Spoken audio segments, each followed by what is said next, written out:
Bismillahirrahmanirrahim. Kalau kita berbicara logika, orang-orang yang mereka menolak sifat turunnya Allah Subhanahu wa taala ke langit dunia. Karena nanti di sepertiga malam di Indonesia, di Amerika nggak sepertiga malam, kan beraneka ragam. Itu yang dia khayalkan seakan-akan itu sifatnya manusia. Kalau sifat manusia memang betul. Ini sekarang saya lagi berbicara ini. Oke, saya lagi berbicara. Kemudian ada orang telepon 10 orang. Mampu nggak saya mendengar 10 orang berbicara sama saya di sini? Kira-kira apa kesimpulan saya? Itu sifat kita manusia, ada sifat kurang. Tetapi ketika Allah Subhanahu wa taala dimintai oleh hamba-hambanya dalam doa, ya, dalam satu waktu berapa juta manusia hari ini berdoa kepada Allah? Apakah Allah tersibuk antara satu doa dengan doa yang lainnya? Allah nggak tersibukkan. Karena Allah nggak sama dengan makhluknya.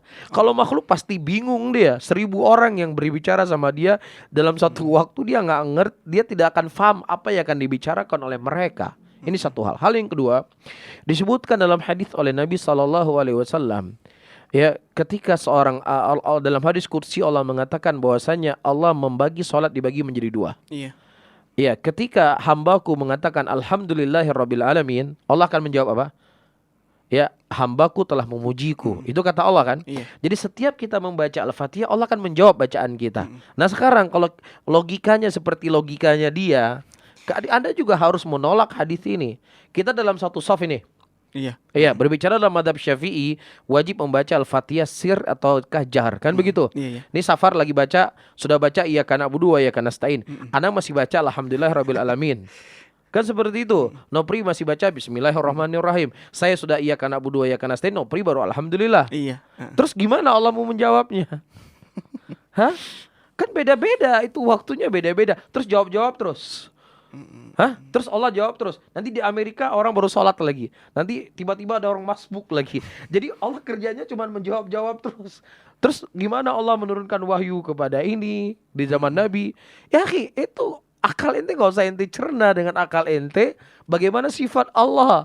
Allah itu fa'alu lima yurid. Allah melakukan apa yang Allah kehendaki. La yus'alu amma yaf'alu wa hum yus'alun. Tidak ditanyakan apa yang dilakukan oleh Allah, tetapi engkaulah yang ditanyakan. Jelas di sini, dan Allah itu ala kulli syai'in qadir. Allah terhadap segala sesuatunya itu mampu. Begitu juga misalnya, ya, ketika Anda menolak sifat Allah, turunnya Allah di sana malam, di sini siang dan seterusnya. Sekarang kiamat terjadi hari apa? Hari Jumat. Nah, sekarang misalnya di Indonesia ini hari Kamis. Di Amerika hari apa? Sudah Jumat. Nah, berarti kalau seandainya kiamat nanti di Amerika dulu kiamat, baru nanti Indonesia kiamat. Sementara Allah menceritakan dalam Al-Quran, gunung-gunung saja menjadi anai-anai yang berterbangan, bumi hancur. Terus gimana? Di Amerika dulu baru kiamat.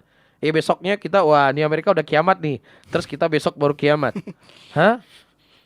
Ya ente gak usah pakai logika ente. Ketika Anda memakai logika Anda, disitulah menunjukkan kedangkalan kita dalam memahami hal yang seperti ini. Bahkan Masya Allah ya namanya mereka saling membantu, saling menguatkan. Ketika saya mendengar ceramah beliau, Masya Allah kecerdasannya beliau luar biasa. Ya setiap segala sesuatu punya jawaban. Iya, kalau kita mau berbicara jawaban, semua orang punya jawaban. Cuman masalahnya jawabannya itu sesuai tidak dengan Al-Quran dan Sunnah, kan begitu? Terus.